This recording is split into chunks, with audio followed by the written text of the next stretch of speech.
Good morning, everybody. Okay, for real? Good morning. Thank you. Thank you to the one person in the room. Yes, hi. Good morning, everybody. Hi. Yeah, I know it's Sunday morning. Can we all kind of give ourselves a round of applause for being here bright and early?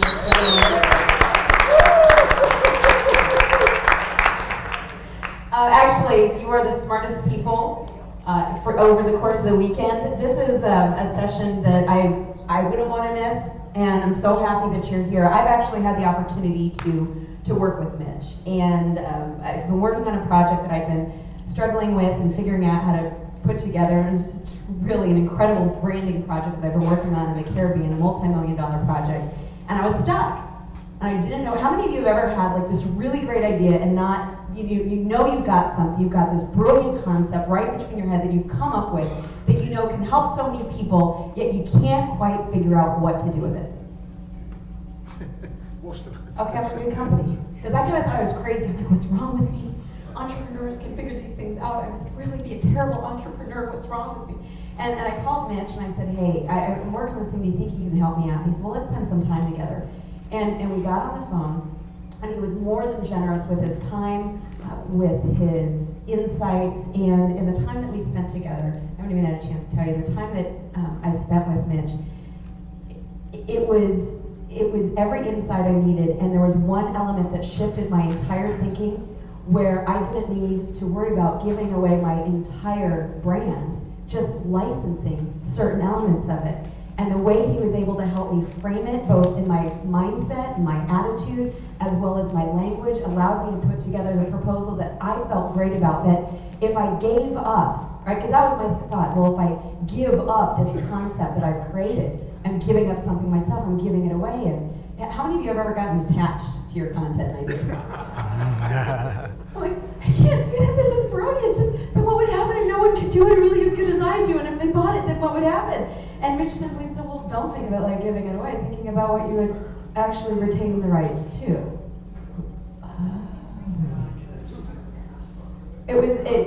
No pun intended, because Mitch is the new game master. It was an absolute game changer. And Mitch, I can't thank you enough. It gave me peace of mind. It allowed me to take my idea and recognize that I didn't have to give it up, and that there were so many things I could continue to do with it moving forward and still provide a great service in the world to my clients. So thank you. My pleasure.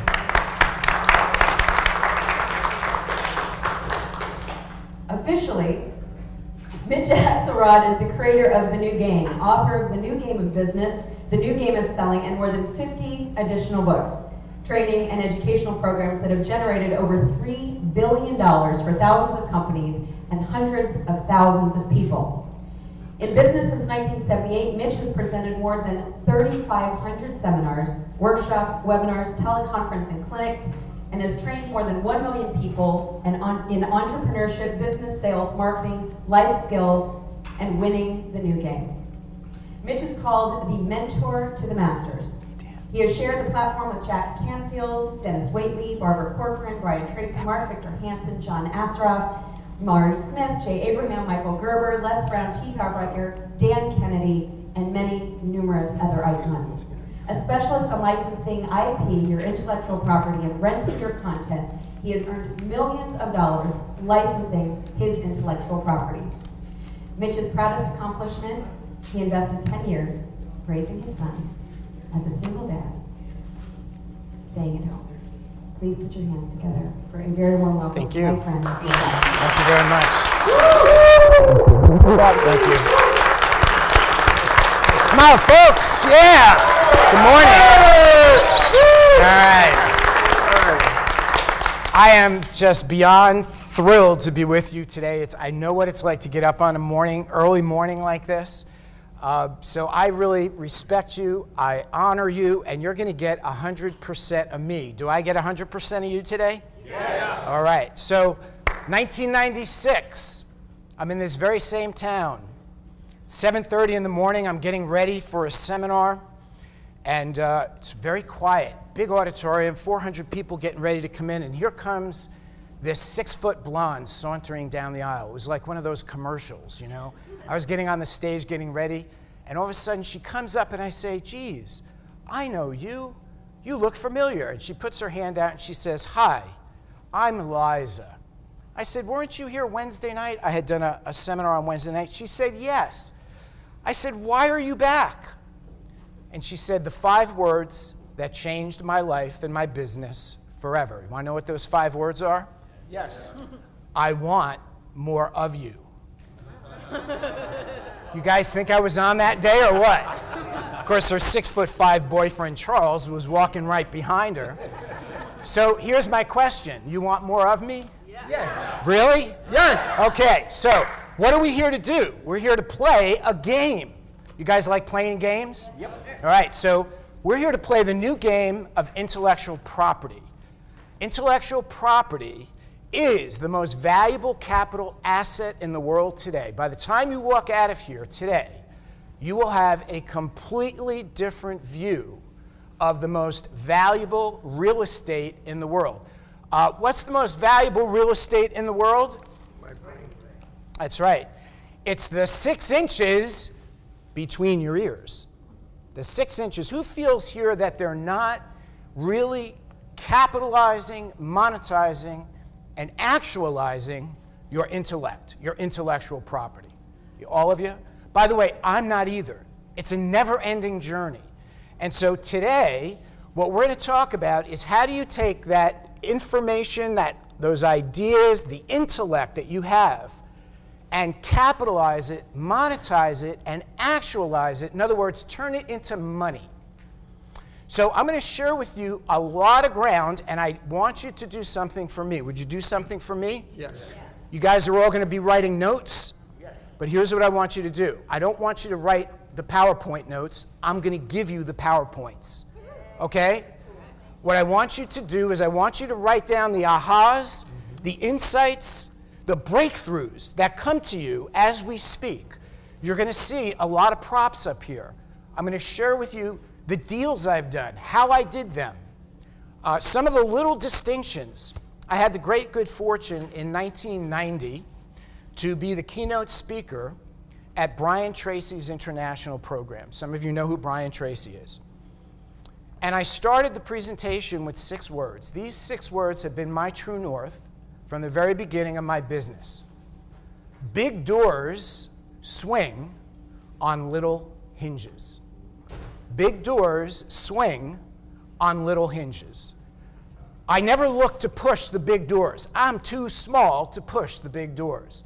But I can find those little hinges that open up the big doors.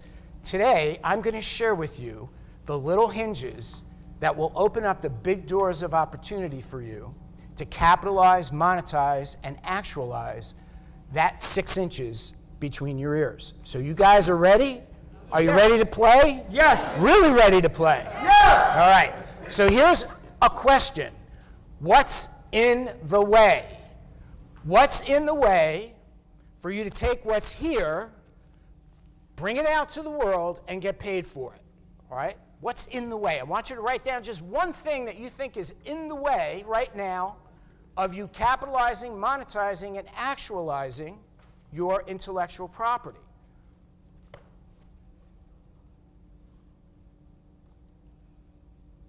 How many of you like to go outside the box? This looks like an outside the box crowd to me.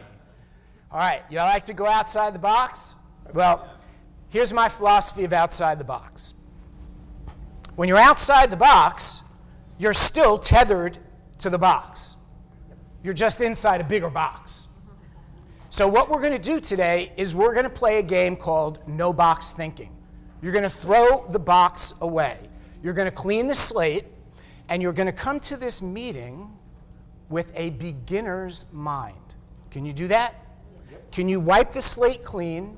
Come mind like water, a beginner's mind. If you come with a beginner's mind, you won't let your preconceptions, your notions, your beliefs, your past experiences, and all those things that are currently stuck right here in that 6 inches between your ears.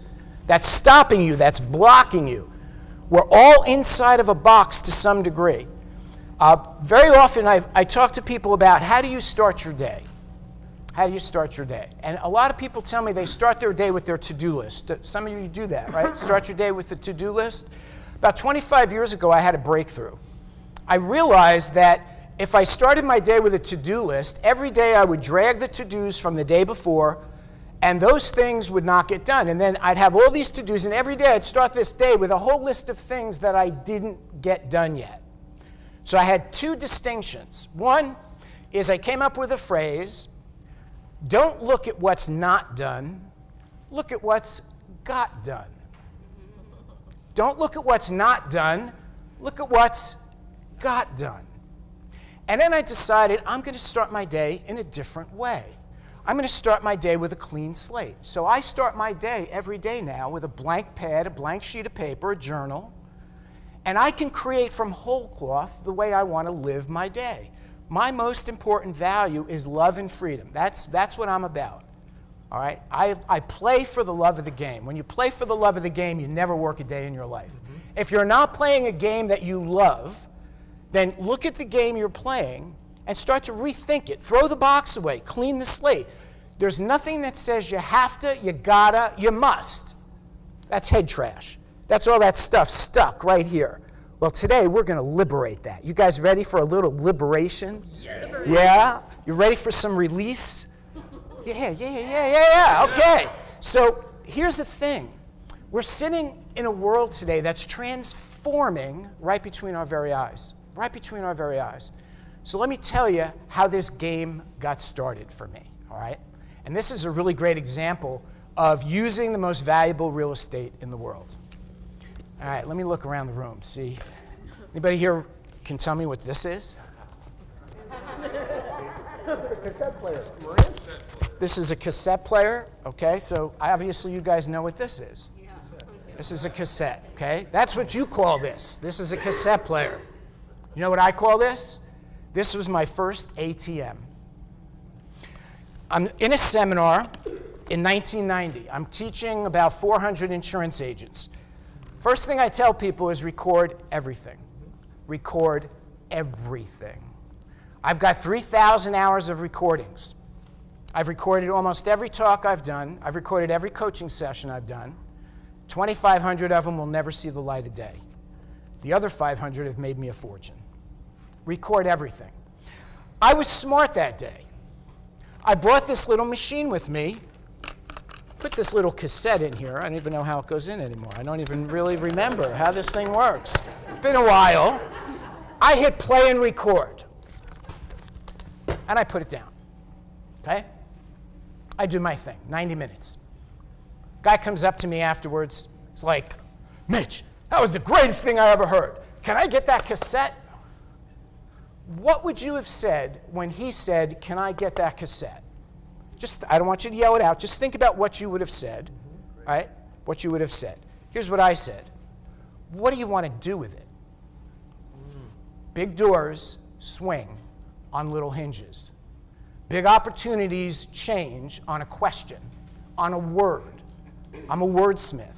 I love questions. I spent my entire life developing the questions that will elicit the information and the answers people need to get what they want. He said to me, Mitch, this was the best presentation I've ever seen. I'd like to send that cassette out to 5,000 of my customers. Really? He said, how much? I used the 6 inches between my ears. I said, how about $1 per cassette above cost? He said, you got it, done deal. He said, I was going to send out a calendar or a mug. He said, this will get me more business than anything I could send out. $5,000. I got paid $250 for that talk. $250 I got paid for that talk. I walked out of there with a piece of paper and a commitment for $5,000. About 2 weeks later, I get a check for $5,000. I sent a piece of paper. I didn't duplicate this. I didn't make copies of this. I didn't turn this into a product. I sent a piece of paper to him, said, you can make 5,000 copies. I called my duplicator, said, make 5,000 copies, bill him for the cost. I made $250 for the talk. I walked out with $5,000 deal. It was in that moment that my life changed forever. See, I thought I was in the training business. I thought I was in the speaking business. I thought I was in the product business. What I realized was I was in the intellectual property business. I realized at that moment that my game was intellectual asset accumulation. Write that down. The game today is intellectual asset accumulation. You're going to see some numbers I'm going to share with you that if they don't get you off your chair, you should actually leave. All right? Because they blew me away.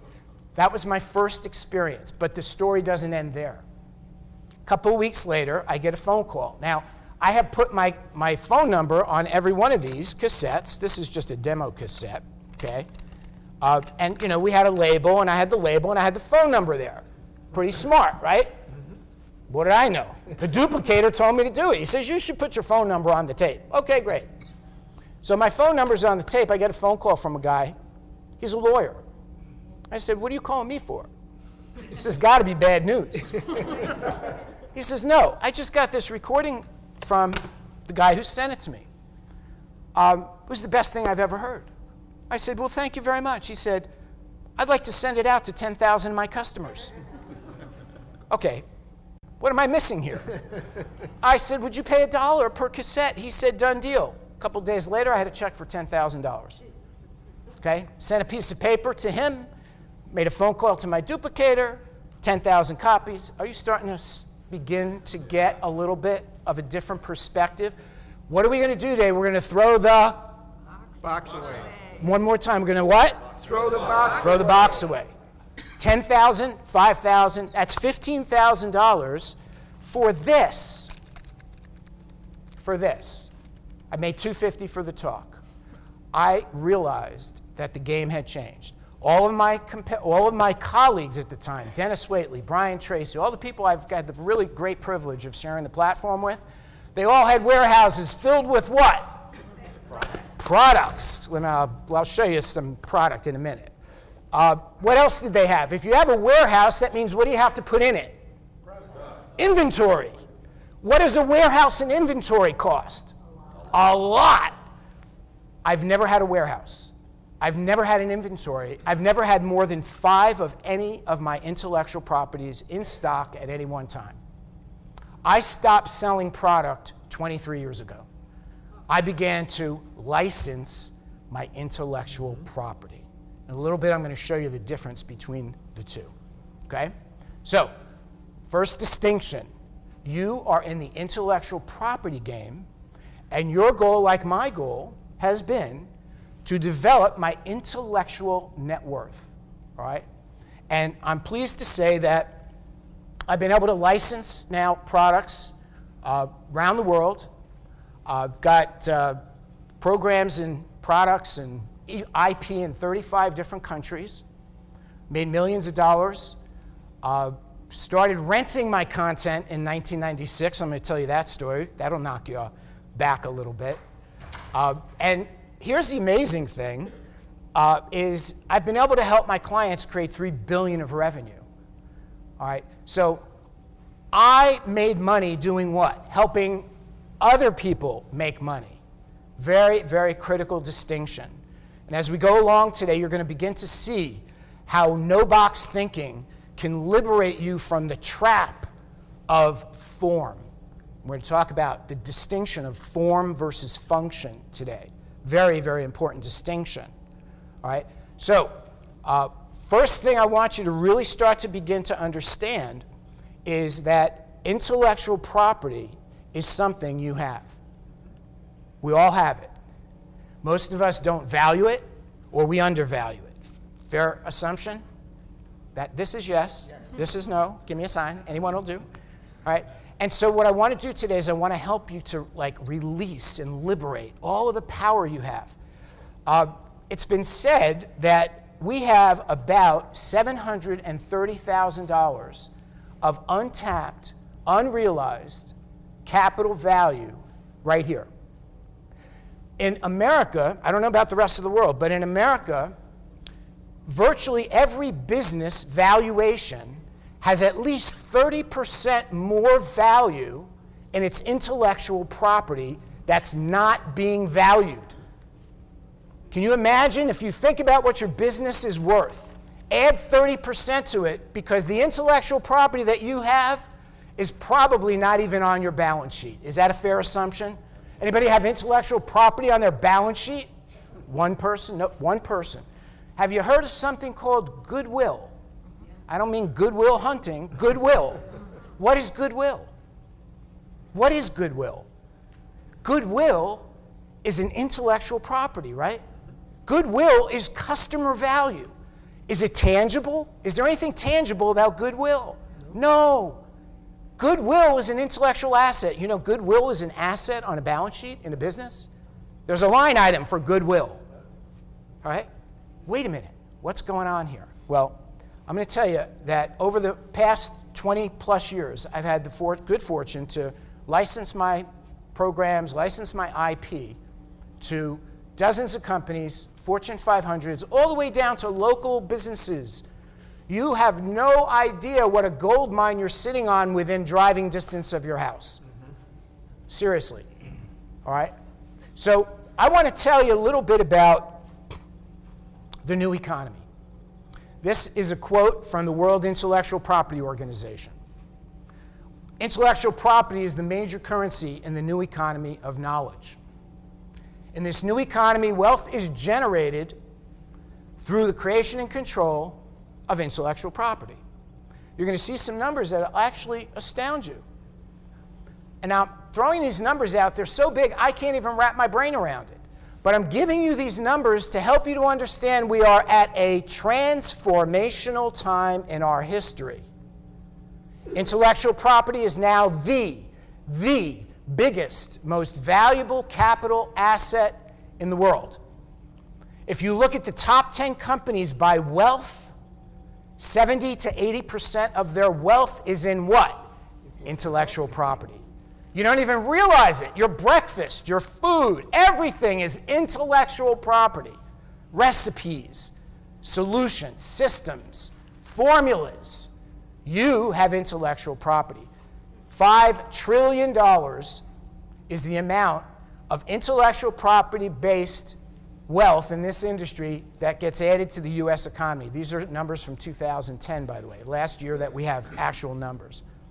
27 million U.S. jobs are in intellectual property-based companies or organizations. That's 18.8% of our entire workforce.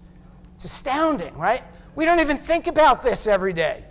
We grow up in a tangible world, you know? Everything is like hard stuff. But that's not the way the world is going. The new economy is an intangible economy. $775 billion of merchandise exports related to IP-related industries. But this is the number that got me off my chair. $600 billion in estimated worldwide royalty payments in 2010. You want a little piece of that? I just want a little teensy little piece of that, and I'd be a happy camper. Astounding, isn't it? But that's not where it ends. Actually, that's just the beginning.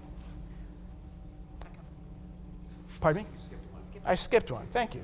Keeping me on track here. When I wrote the book, The New Game of Business, in 2003, I said, 2003, content is the currency of the new game of business. Content is the currency of the new game of business. What is content? You know that answer now. What are we talking about? Intellectual property. Well, don't believe me. You don't need to believe me. The Content Marketing Institute just did some benchmarks. Look at this demand for content marketing. The demand for content marketing, the two items on the top, right there are enough to make you a fortune for the rest of your life if you begin to look at this game in a different light. 64% of companies say their number one challenge with content marketing is producing enough content. You think you have something that a company might be able to use? Yes. No? Yes. Oh, okay. Yeah, I would think so. But here's the other thing. They're not producing the kind of content that engages people. Is your content engaging? Yes. If it is, you're sitting on a gold mine, right? Would you like to know how to mine it? Yes. Would you like to know how to go in and grab that gold? Yes. Okay. This is really an incredible thing. 5 years ago, there was no budget for content marketing in most major companies. We've been doing content marketing. I'm going to share some things with you here, some props. Go back a long way. We were doing content marketing in 1980. We started doing content marketing. I'm going to share with you something I did in 1984 that made me $100,000 in almost no time at all, okay? Content. The content spending every year has gone up. Started at 0, then it went to 10%, then it went to 20%. Here's the number projected. 54% of all B2B marketers say they'll increase their content marketing spending. How many of you use content as marketing currency for your business? Okay, not even a third of you. How many of you could use content as marketing currency for your business? Okay, great. There's a demand out there that's insatiable. When you combine the intellectual property space with the content marketing space, you should never want for business if you have intellectual property. If you just know how to get it. Well, by the time we're done today, you're going to know how to get it. Is that good? Good. Okay, good. So, you've heard the phrase, content is king? Well, if content is king, then IP is the king's ransom. And today, we're going to talk about how you dip into and get a little bit of that king's ransom for yourself. So let's talk about content capitalism. All right? And remember, I'm giving you these slides. All right? So don't worry about the slides. Take your notes on your ahas, your breakthroughs, what you're going to do. You'll get this, okay? Don't worry about the slides. This is where the action is, right here. There's 3 ways you really capitalize your content.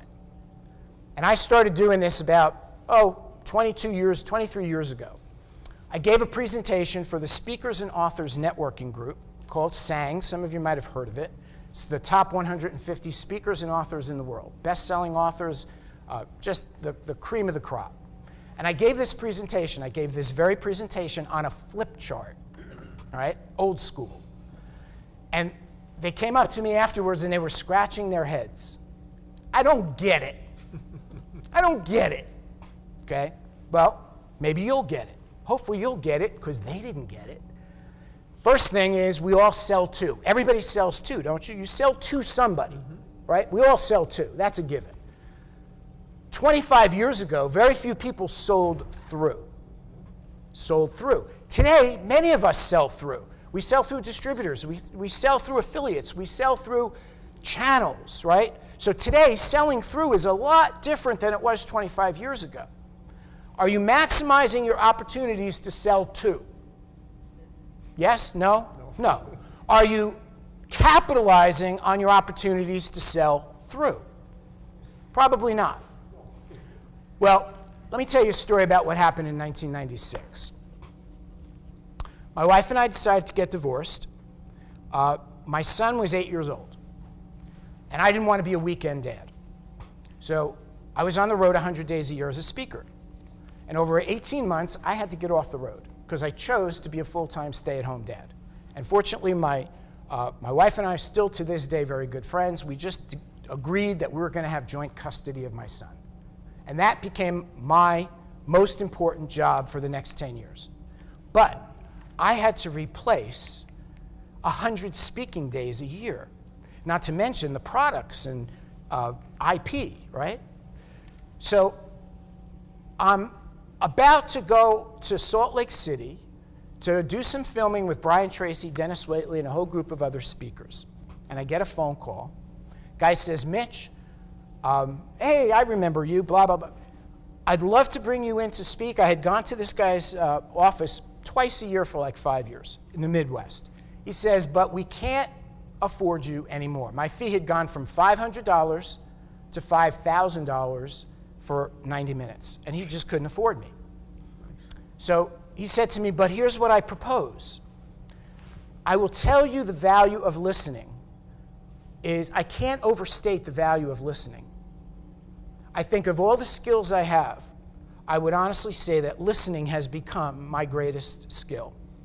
Not just listening with my ears, listening with my eyes, my heart, and my soul. I said, "What's up? What do you want to do?" He said, "Mitch, I know your stuff. I'd like to train my people once a month." I said, "Great. What can I do for you?" He says, "I want you to be the Blockbuster of personal and business development." I said, "What do you mean?" He says, "If you'll send me a video, an audio, and a workbook module every month, I will train my people, and I will pay you." I said, "Wait a second. Are you telling me you want to rent my content?" He said, "That's exactly what I want to do." Really? Wow. I would have never thought of that. Would you have thought of that? I didn't think of that. He said, "How much?" I said, "Would you pay me $1,000? He said, "Done deal." He says, "And oh, by the way, remember that breakfast, lunch meeting series you did for our clients, or high-end clients?" I said, "Yeah, I remember that." He says, "Can I pay you another $1,000? Would you let me teach your stuff to my clients?" I said, "Let me think it over." "Okay." So, what just happened? What just happened? No box thinking. No box thinking and asking somebody else, "What do you want to do with my intellectual property?" You notice I didn't say, "Yeah, let me send you a product in the mail." No, what do you want to do? $2,000 a month to go to the post office. For 15 minutes, we actually had to go to a post office. You remember those? Mail, that thing that actually comes to your door and then gets in your mailbox, right? $2,000 a month to ship a video, an audio, and a module of my workbook. I said, "I like this. What if I go out and I get 5 more of these?" Within 3 months, I had 5 more. I went from virtually off the road, all my income virtually gone, 2 households to support, and now within 60 days or so, I had replaced a good chunk of my income from what? Renting my content. How many of you rent your content? Honestly. 0. How many of you want to rent your content?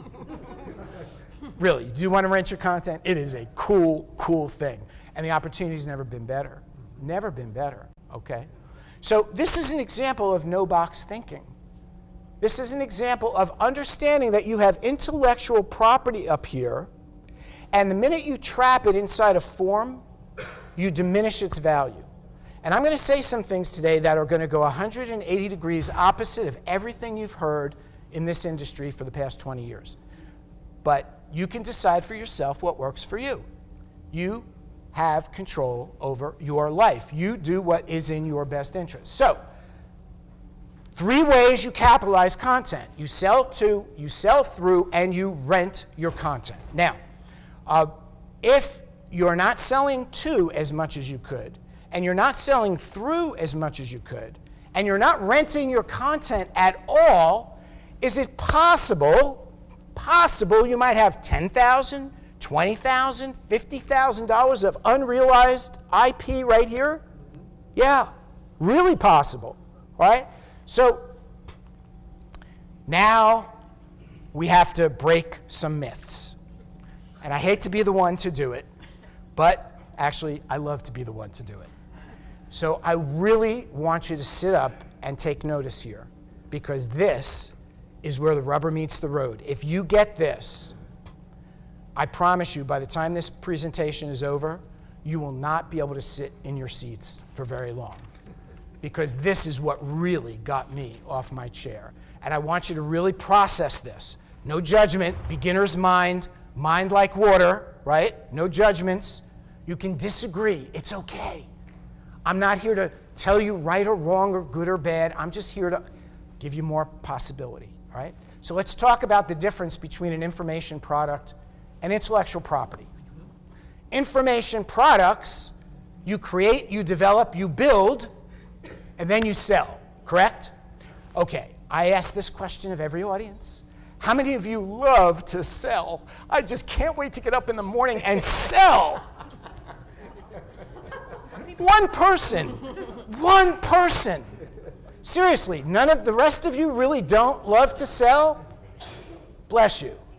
My mother would say it must be true. She's from West Virginia. She had these crazy sayings. Whenever anybody sneezed after you said something, she said it must be true.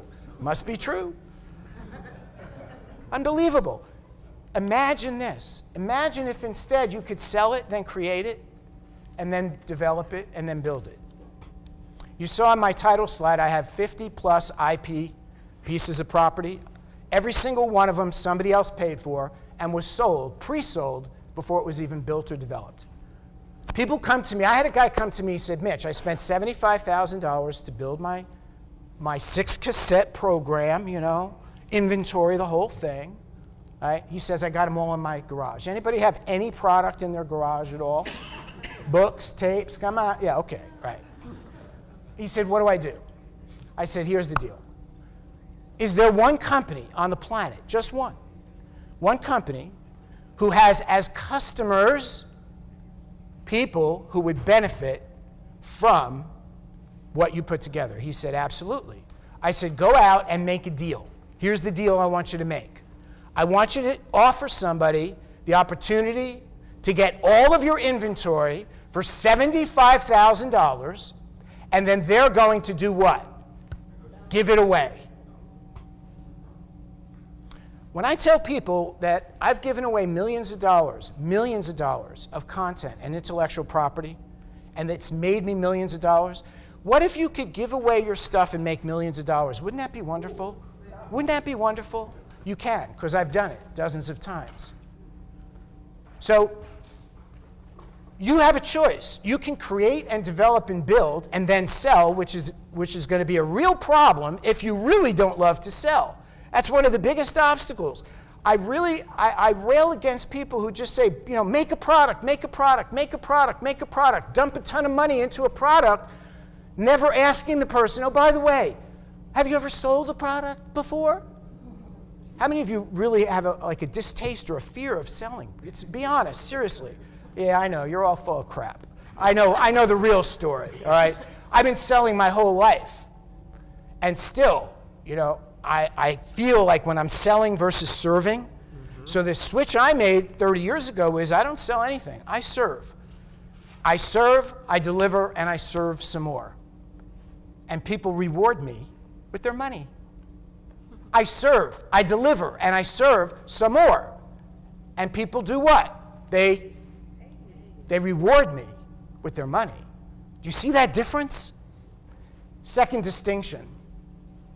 You have product, right? Some of you, many of you. Who created it? You did. Who packaged it? You did. Right? It's in a form. Whose design is it? It's your design, right? Whose way is it? It's your way. That's what you do with a product. You create it, you build it, you develop it, you package it, and then you sell it into the marketplace. With intellectual property, you don't do that. It's their way. Let me show you something. 1991, I put together a seminar called 21 Ways to Double Your Sales. Intellectual property came out of my brain. I look back, I doubled my sales in my business 3 years running. I look back and I said, what did I do? Right? And I laid out 21 ways that I doubled my sales.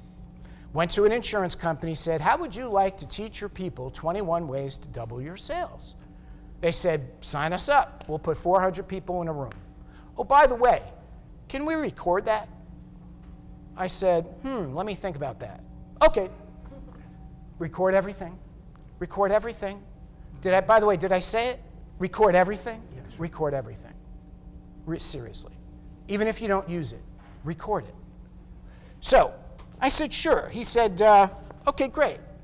Let's get together. We record it. Six hours, morning till night, straight through. At the end of the seminar, he comes up, he says, Mitch, that was unbelievable. And we would like to give the recordings of this to the 400 people in the room. Okay? I said, oh, okay. What do you have in mind? Remember, whenever somebody says something to you about what they want to do, what do you want to do? You want to ask them, what do you want to do? What do you have in mind? You don't launch into your sales presentation and say, I've got a package, I've got a product. They don't care. Whose way do they want it? Their way. So you can be McDonald's and give it to them your way. I chose to be Burger King. Have it your way, whatever way you want it. He said, here's how we want it. We want to put it in a little binder. We want to put it in a little album. We'd like to put our company logo on the front. And we'd like to give it to all 400 people in the room. And oh, by the way, we have 4,000 agents in the field.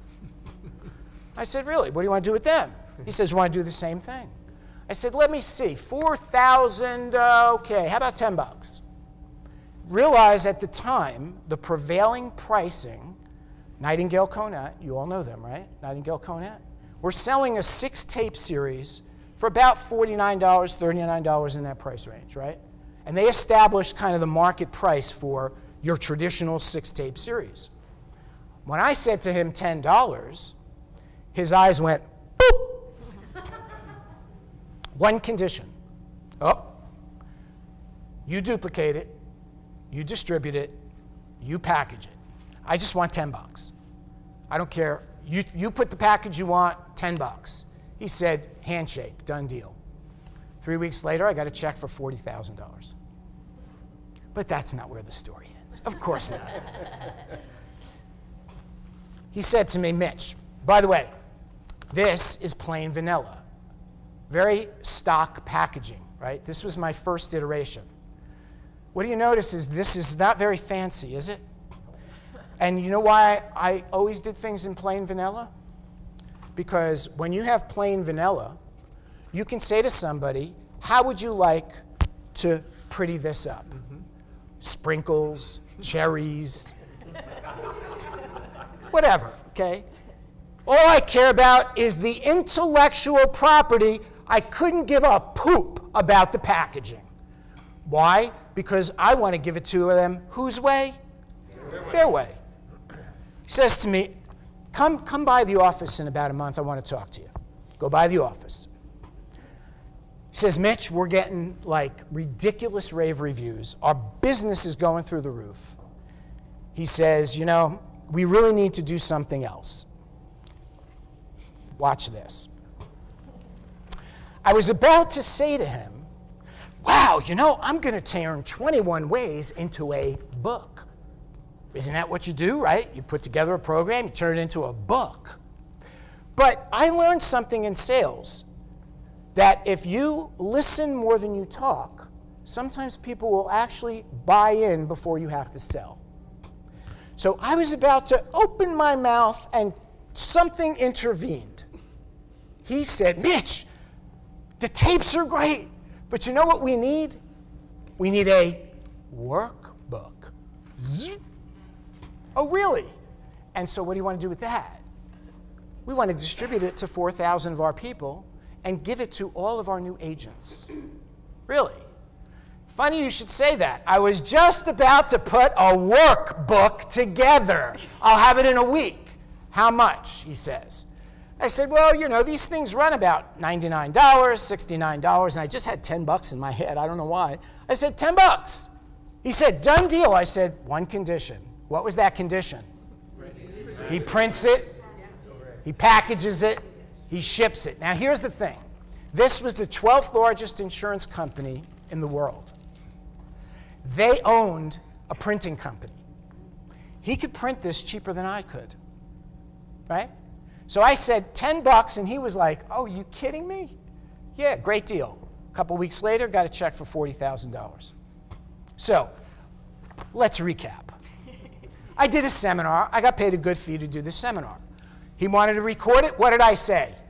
Yes. He wanted the duplication. What did I say?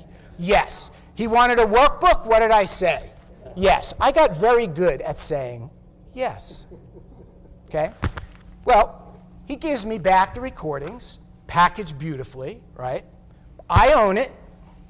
This was the one and only time in my entire life that I ever put a product together and actually inventoried them. And this is what it turned out to be. 21 ways to double your sales, right? Who is that guy? By the way, that was the prevailing look. You know, with the suspenders, okay? But wait. Let me show you something else. Sometimes your intellectual property is in a title. I spend an enormous amount of time with titles. Titles are intellectual property. So, 1992, this program comes out. I take out a full-page ad in an industry publication.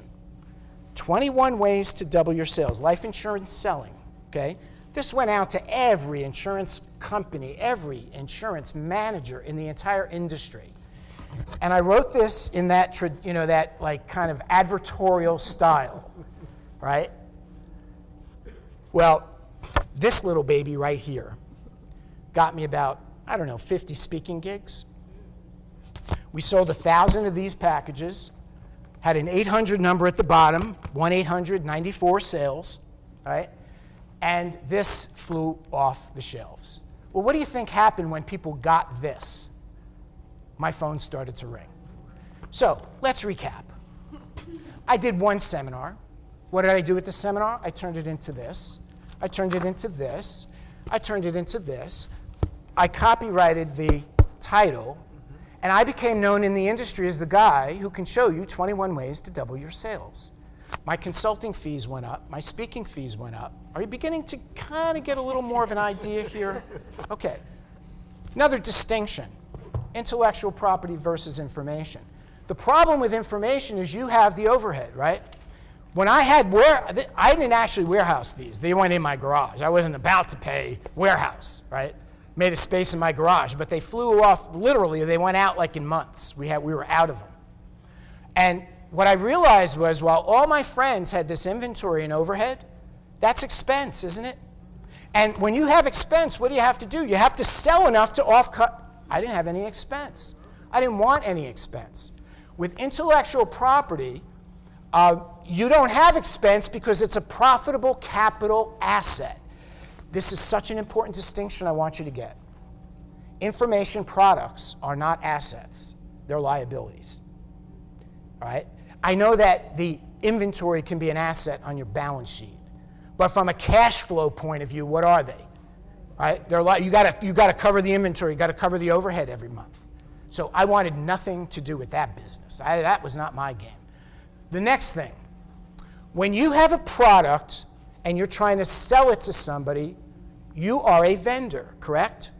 No matter how you cut it, you're a vendor. When you have intellectual property, you're a partner.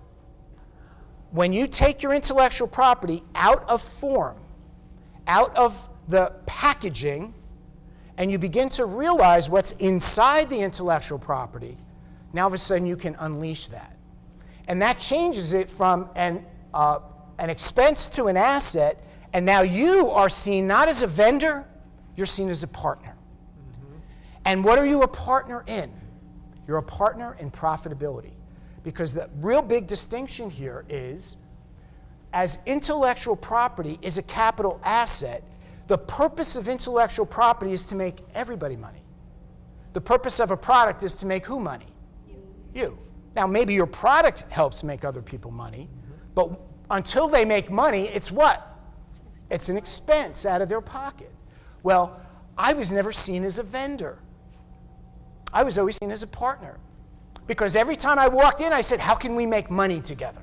How can you take what's between my ears, actualize it, capitalize it, monetize it, and put it out into the world so that you can make money, we can make money together. And that changes the game from zero sum, meaning yes, no, right? You sell.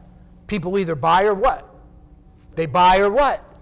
They don't buy, right? There's no in between buying and don't. I mean, they could try it, but that trying it is not buying it, is it?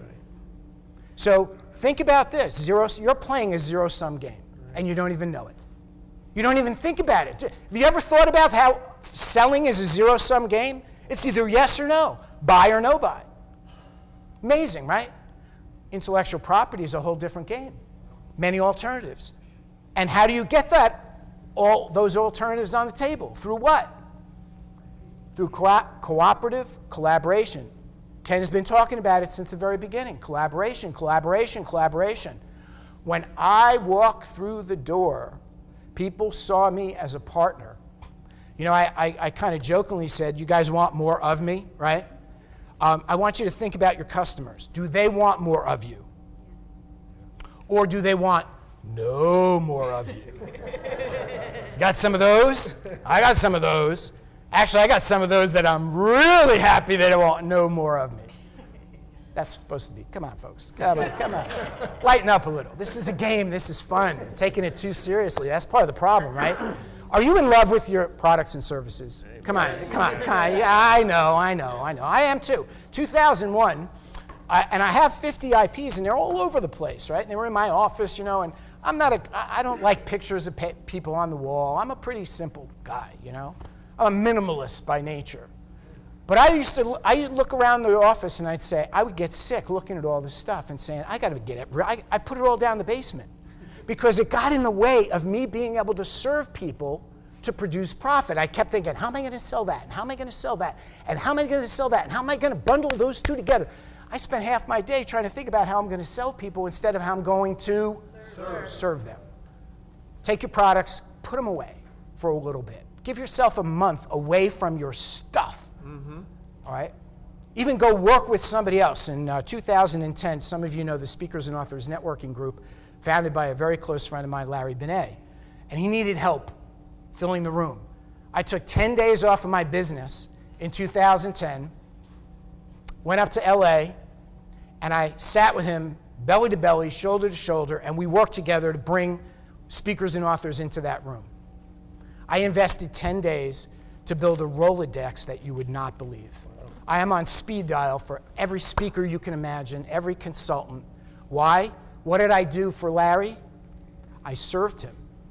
I did that again in 2011, I believe it was, with another Larry Jenkin, who started the social media mags. If you go to my LinkedIn site, you'll see an endorsement. We launched 4 online magazines. We got 63 advertisers in like 50 days. He said, call Guinness. Is it Guinness, the Book of Records, or whatever the hell it is? Okay, what's the difference, folks? What's the difference? The difference is, how can I serve you, how can I deliver, and how can I serve you some more? And then when I do that, what do people do? They reward me with their money. That's been my philosophy of business forever. So, zero sum versus many alternatives. Now, the last thing may be the most important distinction of all, and that is, when you sell something, you profit. But when you license something, when you partner with somebody, who profits? Everybody. I profit, you profit, and your customers profit. It's a triple win. You know, we grew up with the win-win since Stephen Covey popularized win-win. But now we've actually gone one iteration beyond that. Now we have a win-win-win. If you look at the new game of business, the new game of business is the triple bottom line. It's people, it's planet, it's profits. It's not just profits. Profits at the expense of people and the planet are not the healthiest profits to earn. So more and more companies are looking for ways to affect the triple bottom line. So are you guys starting to see the distinction here? This is yes, this is no, give me a sign, anyone will do. Okay, so very important distinction. Now, okay, let's talk about the wealth building formula. There's 3 ways that you build wealth with intellectual property. First, you have to capitalize it. Second, you have to monetize it. And then third, you actualize it. Actualizing, you know, Maslow's hierarchy of needs, actualization. It's like the highest and best. Here's my philosophy of business. No compromise. Highest and best for all. Here's an amazing, amazing tool for you. When I sit down with somebody, the very first thing I ask them is, would you allow me to sit in your seat? Have you ever asked that question of somebody? Would you allow me to sit in your seat? Sure, but not on my lap. Okay. Would you allow me to sit in your seat? Great. Now, would you sit in my seat? Why do I do this? Think about it. Why do I do this? That's right. How can I sell Johnny Jones if I don't see through Johnny Jones' eyes, right? So I sit in your seat. I walk in your shoes. I look through your eyes. And that enables me to really, really understand what it is that you want. Enables me to create a package in collaboration with you to capitalize, monetize, and actualize intellectual property for whose benefit? The highest and best for all. And when you make it for the highest and best for all, I promise you, you will find partners coming out of the woodwork. Because there's very few people on the planet who actually have a business ethos based on highest and best for all. You know the old game of negotiation, right? I shoot high, you shoot high, and then what do? What's the word? Compromise. Anybody here compromised? You guys compromise from time to time? Don't compromise. Maximize. Don't compromise. Maximize. How do you maximize? You ask the question, what's the highest and best for all? Let me take you a little bit down deeper into this. Capitalize. Capitalize means you commercialize and you create value in your intellectual property. Sometimes it might be a prototype. You've heard of proof of concept. You've heard of that. Here's my philosophy. You may not like it, but it works for me. I figure it this way.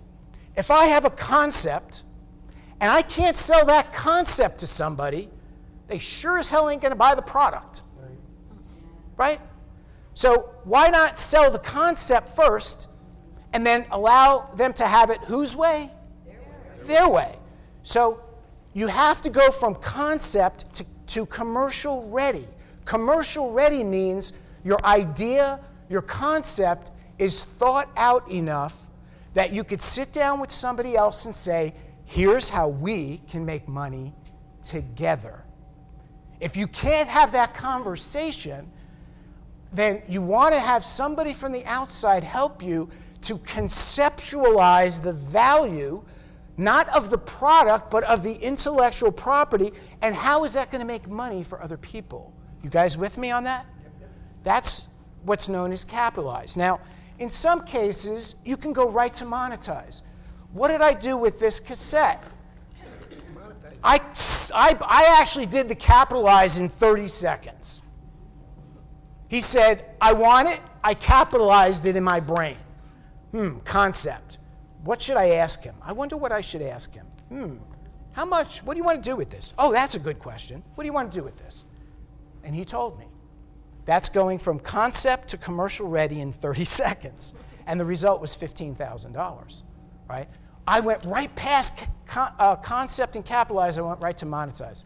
You probably have situations right now, I would bet, that you could go right to monetize. You just can't see it. Why? You're boxed in. You're trapped by the form of your product. Monetize also means you control the rights. Jen shared with you in the introduction our conversation. One of the big issues that you might have is when somebody says to you, okay, great, we would like to license your stuff. And by the way, the word license, kind of people get afraid of that word because it's always lawyers who talk about it. And, I don't want anything to do with lawyers, right? But here's the thing. Licensing is just a mechanism. It's just a conveyance of rights, right? You can license anything. You can give the rights away. You can rent them. There's all kinds of things you can do if you throw the box away and you don't trap yourself inside the form of your products. Let me give you an example. What's this? What's this, honestly? It's a book, right? All right. Now, I wrote this it's pretty cheesy, actually. I wrote this in 2003. I printed up 3,000 copies. How much do you think I made on this book? Couple grand? 6,000, couple grand, okay. Figure $10 a book, right? 3,000 books. So add that up. What's that? 30 grand. $250,000. I printed up 3,000 copies and I gave them all away. See, would anybody pay $10,000 for this? Really, honestly, nobody in this room would pay $10,000 for this. But about 10 companies paid me $25,000 for what was inside this. See? See, you think you have a book. And here's the great thing. This is 10 chapters. 10 chapters. 10 pieces of individual intellectual property. I'm going to show you in a couple of minutes a deal I did. You're going to jump out of your chairs. You probably could make a deal by Friday of this week if you take what I'm going to show you in a couple of minutes and do it with whatever you've got, if you've got products. By the way, I did ask if you have products, right? Many of you do? Most of you do? Okay, great. So the book is what? The form. Right. Now, I want a book, right? But I understood why I made this book. It wasn't to become a best-selling author. It wasn't to become famous. It wasn't to get on Oprah. It was to make money. And I made a lot of money from what was inside the book. I made no money on the form of the book. Got it? Say yes, please. That's an important one for you to get. I know. We're moving along quickly here. So, control the rights and multiply cash flow. Very important. That transforms your IP into profitable licensing deals. Now, I'm going to talk a lot about licensing from this point on. All you need to know about licensing, don't get hung up on it. It's a way that you give somebody a right to use something you own. Good? Good. Now, let's see where I go from here. Actualize. Bless you. Materialize and maximize your IP assets. Okay. Notice the color. What's the color? Vanilla. I'm really not that boring. My stuff is boring, maybe, but I'm really not that boring. There's a method to my madness here. This was the prevailing model in the early 1990s. Anybody own something like this? Where is it? Where is it? On the shelf? In the garage? Okay. So, the company in 1991 that produced this for me, bless you, produced this for me, the end of 1991, they came to me and they said, Mitch, we have 4,000 agents. We're completely transitioning to a new training program. Right now, your competition is Brian Tracy, Stephen Covey, and Tony Robbins. Would you like to throw your hat in the ring kind of as a courtesy? You know, I was the throwaway guy. Right? They needed 4 people to go to the board of directors with. Right? I was their shill. I said, sure, why not? What do I have to lose? Okay? He said to me, come back to me in a month, and I want a proposal. All right? What business am I in? Say that again. Intellectual property. What business were the other guys in? Products. Workbook and audio cassette business. What is the price of this? I priced this at $295 back then. That was the going rate for this, right? $295. And they had 4,000 salespeople, which means they could have got it from those guys for $250, right? $250, the package. Multiply $250 times 4,000 salespeople, what do you get? 1 million. But that's just in the first year. 20% turnover, 20% turnover, 20% turnover. Every year they hire 800 new people, which means they'd have to buy 800 more every year for the next 5 years. Add that up, it comes to about $2 million for them to go with Tracy, Covey, or Robbins. I said, I think I can do a better deal. He said, but you don't have anything. They got nice packages. I said, well, how about this? What if you know who I am? What if I write one of these and I come back to you? And what if you film it, you record it, I will license it to you for $250,000. One-time payment. Okay? No royalties. You own a duplication company? Yeah. You own a printing company? Yeah. Okay. I'll give you the rights to print these up as many as you want for the rest of eternity. No royalty. $1 royalty. I had to have a royalty. $1 royalty. Now, you might be thinking, Mitch, are you stupid? Are you nuts? You could have made $1 million. I could have. But what's my game? Serve, deliver, and come back and serve some more, right? So, I said, I'll tell you what. If you produce it, you film it, you record it, you package it, you edit it, and you give me back a perfect program, I will license it to you for $250,000, no royalties. He said, are you kidding me? I said, no, I'm not kidding you. He says, there's got to be something more. What's the catch? You've heard that before. What's the catch? Here's the catch. I'll give you 6 months, and then I want you to write an endorsement letter to your 5 biggest competitors, telling them that you just launched this program nationwide in 82 offices with 4,000 people.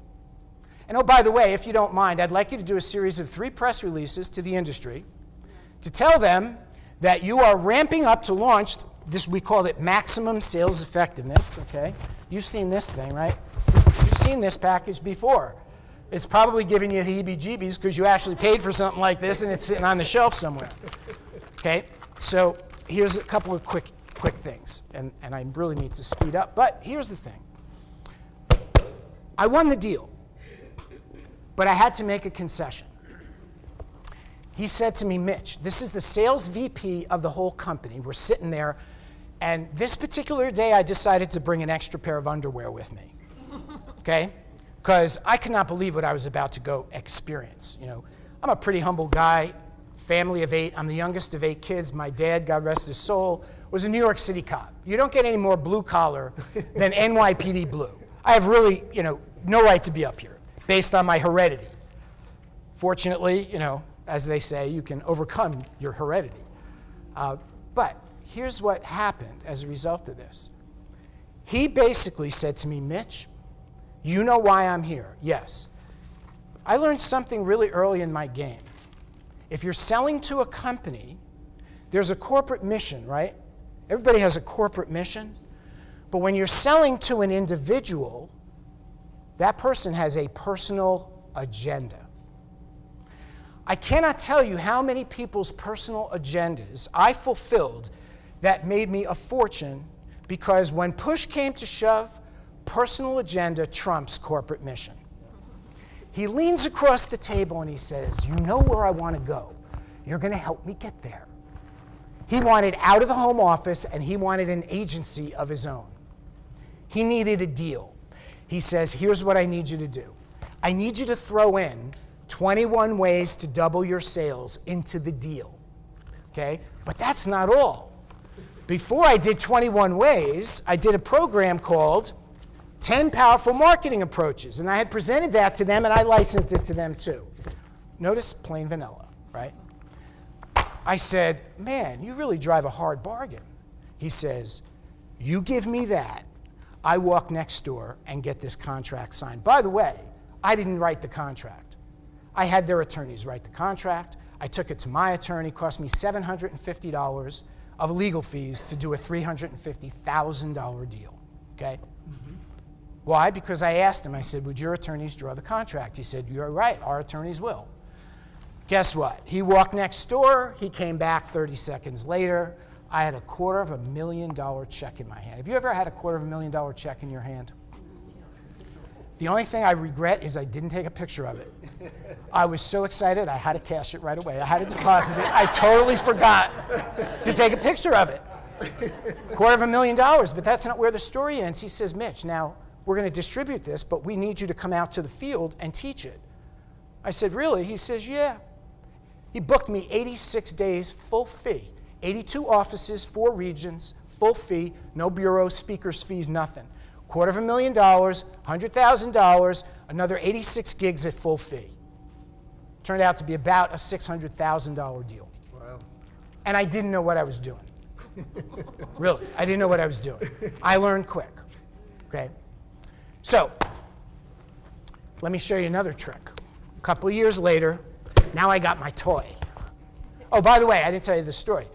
So 6 months goes up, boom. He writes a letter to Prudential, MetLife, John Hancock, Lutheran Brotherhood, and one other company. 4 of those companies become a client, buy another $500,000 worth of this stuff. By the way, no inventory. I had 5 of these in stock. Here's the deal. You want it, you duplicate it. You want it, you print it. I'll make you a sweetheart deal. You won't have to pay those other guys $295. But that's not where the story ends. I go into an insurance agency. Guy says to me, what's that? I said, This is my product. He looks at me, he says, you gotta be kidding me. He says, I have 100 insurance agents here. If I ever put something like this in front of them, they would laugh me out of the room. Imagine you going through something like this, forget about it. He said, how much is it? I said, $295. He said, show me what's inside. I said, okay, I'll go to the table of contents. I show him the table of contents right here, right? 2 pages, table of contents. He says, I want this one, this one, this one, this one. He picked 5 modules. He says, how much? I said, $100 a piece. He said, done deal. Okay, help me understand this. I'm a Jersey guy. I don't get it. You can buy the whole damn thing for $295, but you're willing to pay me $500 for 5 modules. What's up? He says, no, you don't understand. If I put this in front of my people, it'll be $295 down the drain. They won't even open it. Why? Would you? It's too much. He wanted it his way. He said, if I put 1 module in front of them every month, they will consume it. They will do it. I will get a return on my investment. I would rather pay you $500 for 5 modules than $295 for the whole package. You've heard the saying, the whole is greater than the... No. The sum of the parts is greater than the whole. Pretty impressive distinction, huh? Where did I get it from? Listening. I put this on the shelf, and from that moment on, what did I walk into the office with? My table of contents. And besides which, I'd have to carry this thing around. I needed like one of those big suitcases. I sold thousands of modules where I would have never sold a whole book. Sometimes breaking it apart is better than putting it together. The whole is often lesser than the sum of the parts. Get it? What do you have right now that you could break apart and give to people in pieces that they would actually value the pieces more than they would value the whole? By the way, has anybody got one good idea yet? Just one. You only need one. You don't need all this stuff, right? Just one. You got your one yet? How many haven't gotten one yet? No, honestly, it's okay, because we're not done. I'm going to talk faster now, but we're not done. Okay, so let's move on. Let's see, what's next? I don't even know what's next. Okay, why do you want to be in the IP game? 85% of wealth in the world today is intangible. We live in a tangible world. It's very hard for us, especially people in my age group who grew up in a very tangible world. This whole cyber stuff, the virtual stuff, it's like, whoa, it's crazy. But here's the reality. The reality is 85% of the wealth in the world today is intangible. And you've seen the numbers already. Innovation, we live in an innovation environment. The entire world is moving toward innovation. Do you have one idea, just one idea that could improve something just a little bit? You don't? Oh, I feel bad for you. You don't have an idea? Do you ever have an idea, you see it on TV 6 months later, you say, I had that. Why didn't you do something with it? Why didn't you do something with it? You didn't believe it, did you? You didn't believe it was good enough. You didn't know how to actualize it. You didn't know how to capitalize it. You didn't know how to monetize it. And you figured you had to do it by yourself because there's nobody out there who can help you. By the way, that's what I discovered. When I got into this game, even to this day, there's nobody who can help you. How many of you have a licensing coach?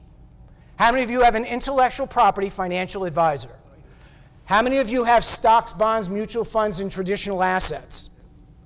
Okay? Here's a brilliant thing about intellectual property versus traditional assets. If you own a stock, a bond, a piece of silver, or gold bullion, you can only buy it and sell it one time. You have intellectual property, how many times can you sell it, license it?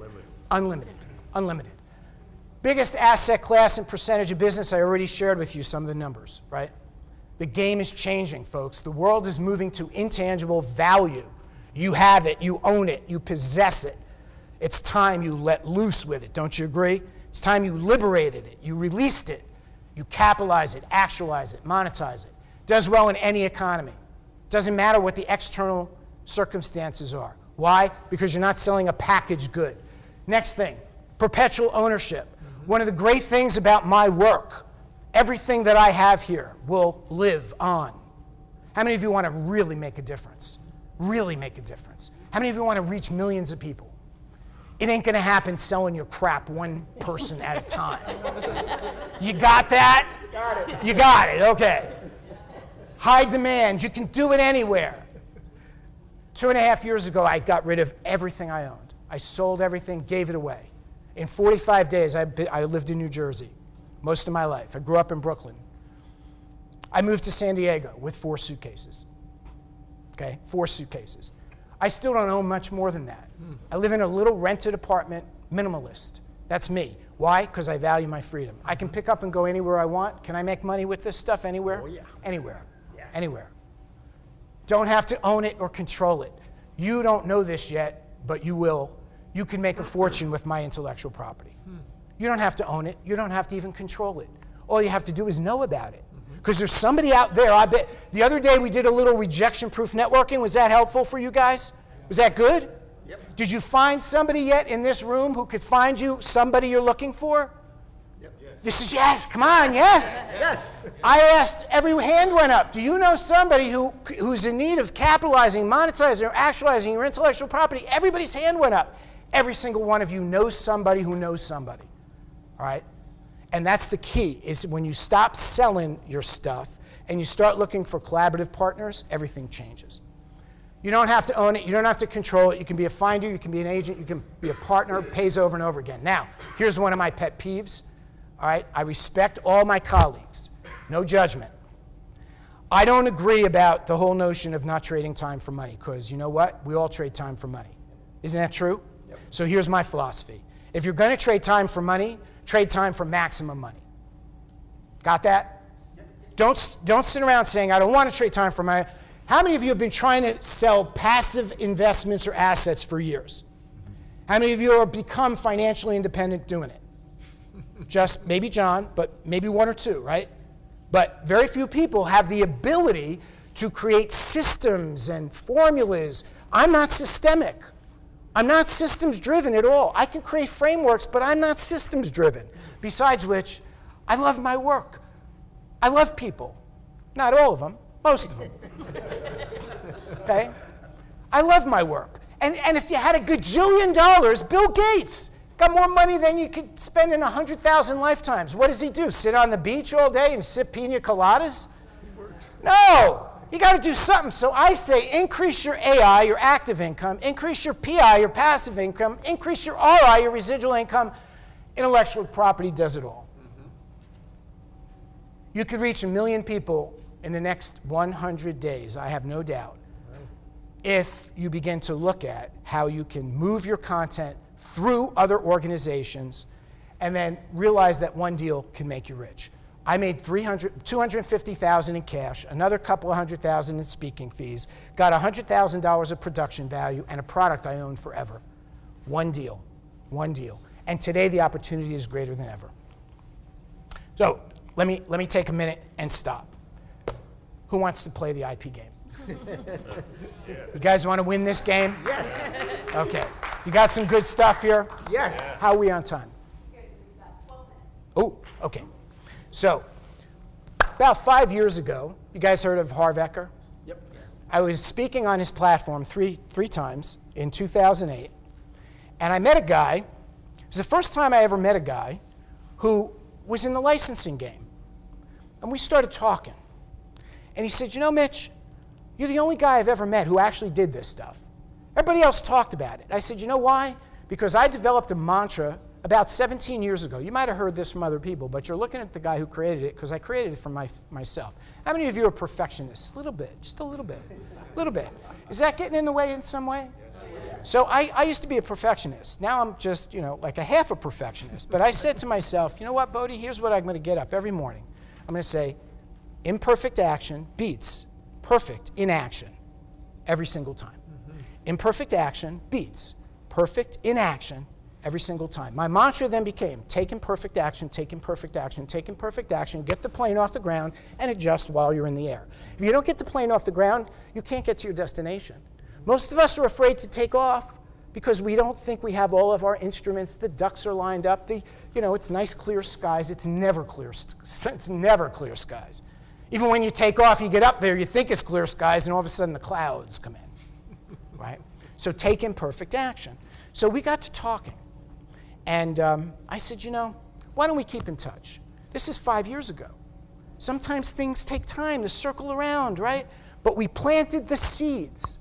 About 6 months ago, we reconnected. I went up and watched him in Los Angeles. The guy's name is Rand Brenner. Some of you might know him. You know him? Rand, that's him with the Batmobile 20-something years ago. Rand is the guy who licensed these programs, these little things here. You might have heard of some of them. Batman? You heard of Batman? You heard of the Power Rangers? Gremlins, right? He's licensed, he worked for the Hollywood studios, and he's licensed billions of dollars of stuff. We could tell you stories all day long about this. It's really fun. I'm just going to tell you a couple of quick ones. See that Marilyn Monroe thing down there? Okay, here's an example of intellectual property away from the information and knowledge business, because some of you have actual real products, right? Real things that you could do. Marilyn Monroe, this photographer had a whole battery of stuff. He had like photos of Marilyn Monroe, dozens, hundreds of them. Passed away. His widow came to Rand and said, what do I do with this? They turned those photos into calendars, T-shirts, greeting cards. Made hundreds of thousands of dollars on photos. Okay? Another story. You heard of the Terminator, Arnold? Terminator 3 was coming out. It was a small apparel company, wanted to grow, wanted to get into the marketplace. So they decided, right before the movie came out, they were going to create a Terminator jacket. Not only were they going to create the Terminator jacket, but they were going to have it customized, limited edition, and they sent it to all the actors in the movie. Well, little did they know, within a couple of weeks, that jacket was on the premiere, it was at the promotions, they paraded it through it, the line, the conga line, whatever you call that. Made hundreds of thousands of dollars, brought them back from virtual bankruptcy. Okay?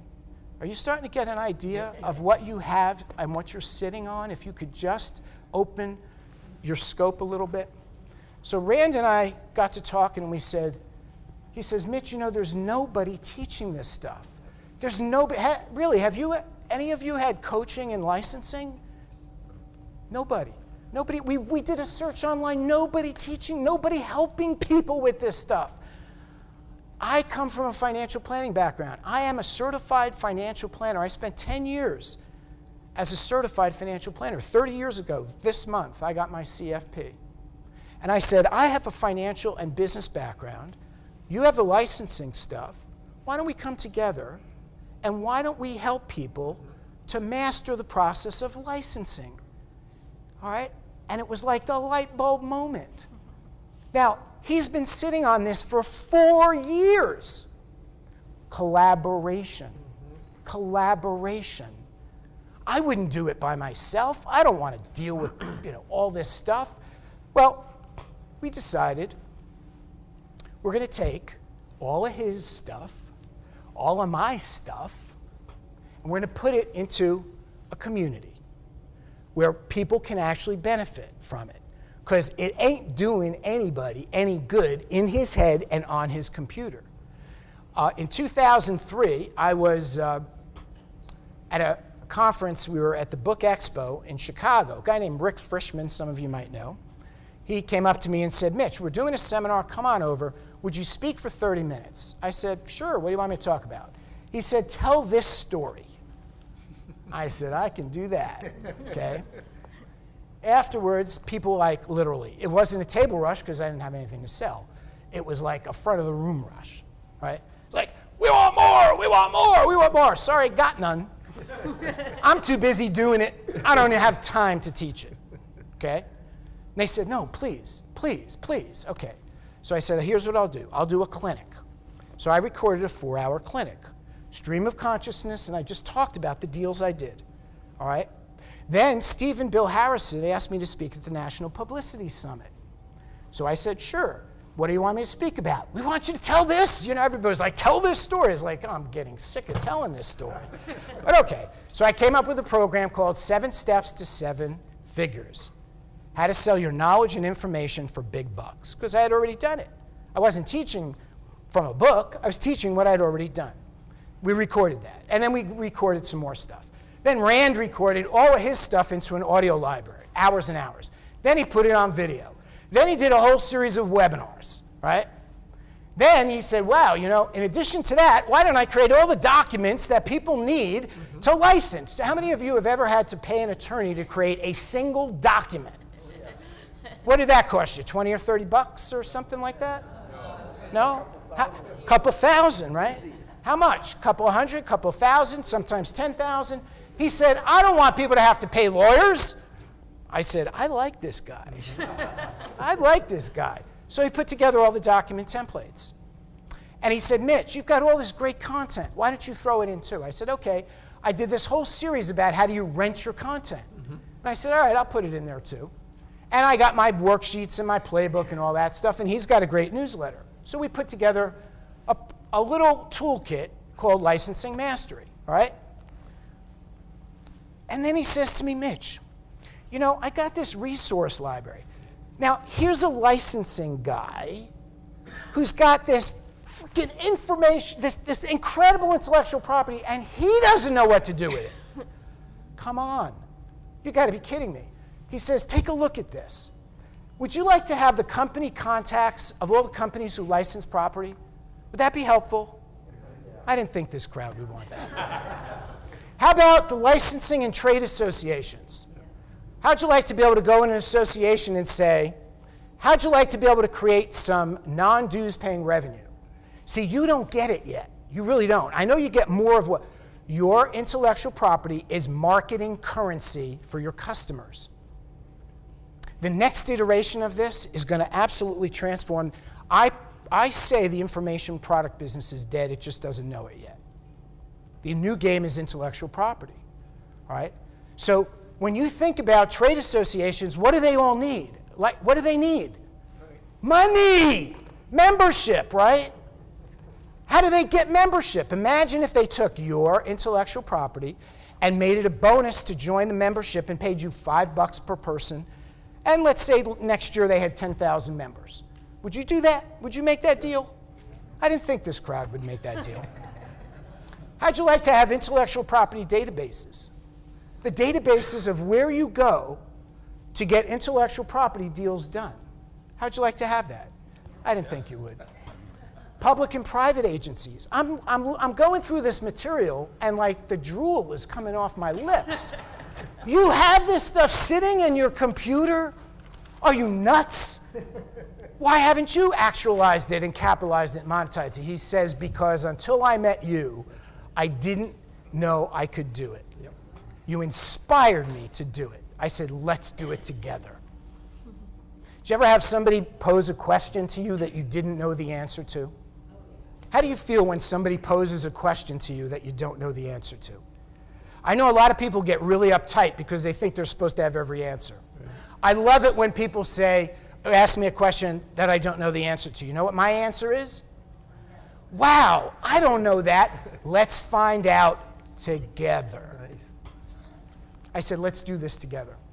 IP exchanges, brokers, and auctions. Do you know there are intellectual property exchanges, mutual funds, boards? In the next 5 years, intellectual property will start to replace stocks, bonds. You want a retirement plan? Seriously. You want a $100,000 a year retirement plan in 5 years or less? Yep. Tough crowd. I guess you guys are all financially independent. Here's your plan. Find one company a year for the next 5 years who could pay you $2,000 a month to license your stuff and give it away.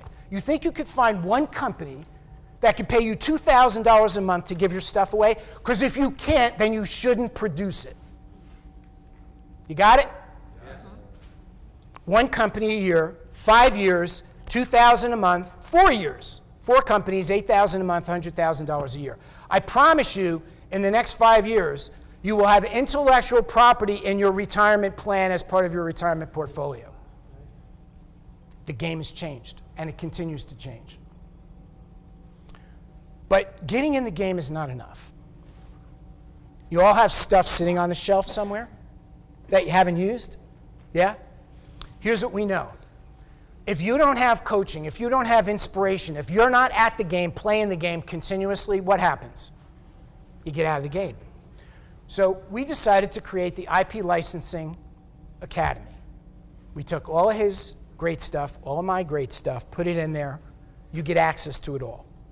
And so what we want to do, and you guys are the first to hear this. This opens up in the next week or 10 days or so. We're going to rock the world. You guys want to play? Seriously. I mean, think about this. Who likes to be first in the game? I love to be first in the game. Sometimes first is best. You don't even have to have something good. As long as you get there first. They think it's good because they ain't never heard of it before. First is huge. So we're going to give you 2 months free membership. Here's what you're going to get. You're going to get group coaching monthly. We're going to get on the phone with you every month. We're going to coach you. We're going to give you access to all of our databases, the licensing, not our personal databases, but all the forms, the documents, everything, templates, workshop. We have a Rolodex to die for. We're going to bring in some experts who have done billion-dollar deals. His friends are ridiculous, off the charts, right? People he knows.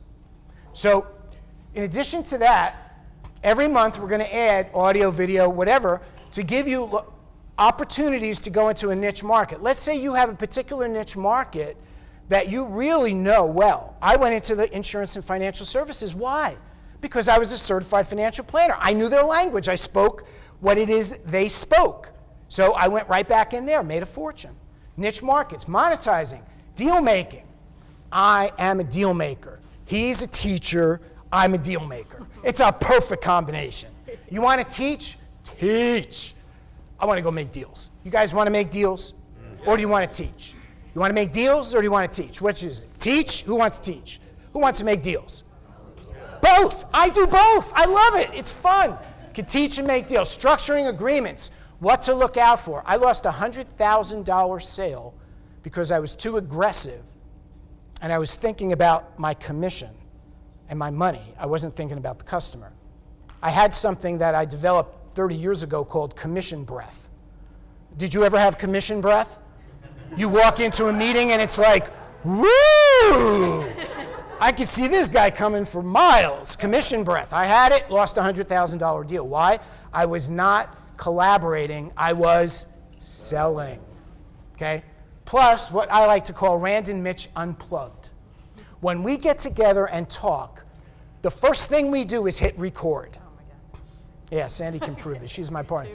We go off and we have conversations that if we didn't record it, we'd say, why didn't we record that? Record everything. Okay, here's who we're looking for. Remember the other day we did the rejection proof? Here's what I do, here's why I do it, here's who we're looking for. Okay, here's who I'm looking for. I'm looking for players who appreciate no false scarcity. We have room for everybody. Okay? We have room for everybody. No inflated value. We're worth, you can see everything you get is more than worth what we charge for it. No contrived expiration. We're not going to close by next Friday. Actually, I think we're only opening next Friday. Okay? So you don't have to rush to the back of the room because if you don't get it, if it's right for you, great. If it's not right for you, fine. Right? It's got to be right for you. No fake authority. We know our stuff. I think you've already gotten a glimpse of that over the past couple of days. Yeah? Yeah? Yeah? Give me a little love, folks. A little bit, just a tiny bit. Selective social proof. How many of you have really bad testimonials on your website? Yeah. How many of you just extol the virtues of all your biggest failures? What do you notice about social proof? It's always the best. We're going to tell you all the failures because you learn from your failures a lot more than you learn from your successes. Nobody seems to want to share their failures. I love sharing my failures because if I can share my failure, guess what might happen for you? You might not have to go through what I went through. That's what mentoring is about. Product pitch, there's no product here. There's no product. I have no product. You're not investing in me and my product. You're investing in you, not my product. But most of all, there's no box, no thud factor, and there's nothing to return. So, if you want a guarantee, go to the bank and get your 0%. But if you really want to get in the game and you want to be all in, then I would invite you, I welcome you, I would love to play with you. Licensing Mastery is a $4,995 package. We are charging $1,995 for it. But we're in charter. We're launching. We're opening up. So, question I have for you. You have investments. You've made investments. You've got a glimpse of what's possible for you. Here's your decision. It's very simple. Is $995 worth it to get access to this right here, the 6 inches between my ears? Is that worth $995? Is it worth $995 to get access to the 6 inches between his ears and all of his documents, all of his resources, everything? Why are we charging so little? Because we want you to get in the game, we want you to stay in the game, and we want you to win the game.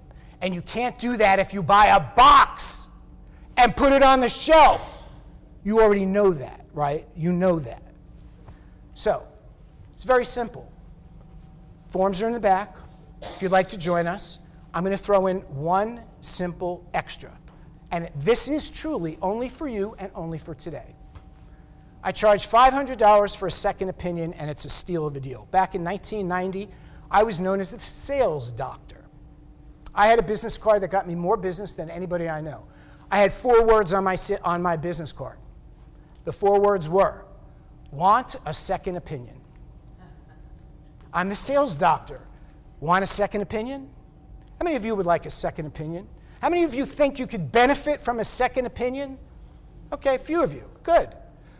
If you decide to join us today and be first in the game, I'll give you 6 months. You can call me anytime over the next 6 months for a second opinion on anything you want. And I will spend 5 minutes or 55 minutes until we come up with the answer that you're satisfied with. It's not about time. It's about how fast can we get what it is you're looking for. So, basically, here's the deal. Simple.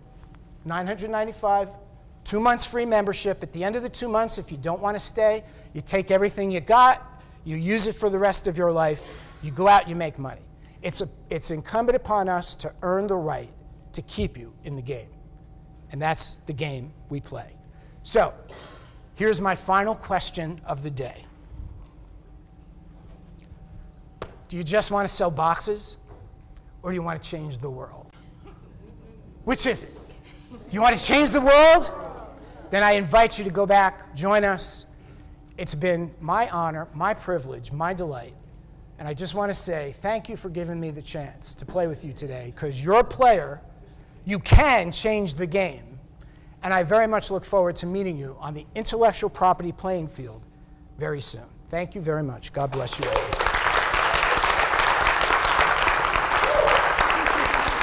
Who wants more Mitch? Thank you. Thank you.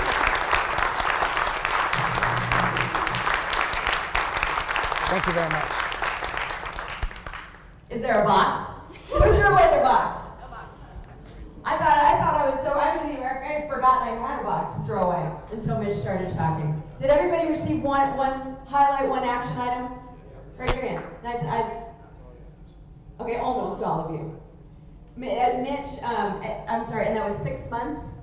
Yes, that's right. You can call me anytime up to the next 6 months. You only gave me 2.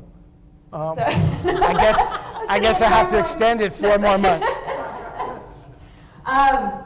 Please put your hands together again for Mitch Haslett. Thank you. Thank you very much. If you ever want to, I can personally attest to spending time with Mitch. It's not about the time. He will make sure that you walk away with feeling so good about your second opinion, about knowing what to do with it. It will fill your heart, it will give you peace of mind, and you will make more money. So Mitch will be at the back of the room to answer any of your questions. We are going to take a short break. Dr. Mike Wu Ming is our next speaker. We are running just a few minutes behind schedule. If you could be back in your seats about 2 and after, and I'll make an announcement. Please see Mitch at the back of the room, asking any questions and giving